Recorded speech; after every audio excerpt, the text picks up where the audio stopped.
ধার করে নয় বরং দেশের রিজার্ভ নিজেদের সক্ষমতাতেই বাড়াতে হবে বলে জানিয়েছেন বাংলাদেশ ব্যাংকের governor doctor Ahsan H Mansur.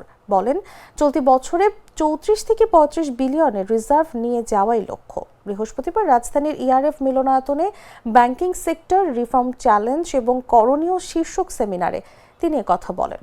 কেন্দ্রীয় ব্যাংকের পূর্ণ স্বাধীনতা দরকার বলেও জানান তিনি। আমাদের রিজার্ভ আমাদেরই বাড়াতে হবে। ধার করে আইএমএফ এর থেকে অর্থ নিয়ে, বিশ্ব ব্যাংকের অর্থ নিয়ে আমাদের রিজার্ভ বাড়ানো সম্ভব নয়, উচিত নয়। আমাদের রিজার্ভ আমরাই বাড়াবো, আমাদের অর্থনীতি থেকে আমরা টাকা নেব।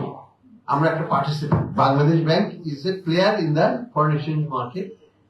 We will continue to play our role like any other central bank যেমন বাজারে আছে, আমরাও থাকবো সেখানে। এবং আমরা খুব ট্রান্সপারেন্ট ওয়েতে কিন্তু আমরা ডলার দিচ্ছি।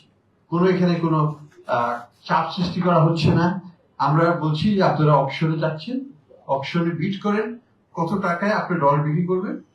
আমরা যদি কেনার ইচ্ছে থাকে আমরা ওই ডলারটা ওই পরিমাণটা কাট অফ পয়েন্টে আমরা কিনব। নায়াসিনামাইড ও স্যালিসাইলিক সমৃদ্ধ লিলি ফেস ওয়াশ, যা ফেসের ডেড স্কিন সেল দূর করে দেয় দ্বিগুণ ফাস্টার ব্রাইটেনিং।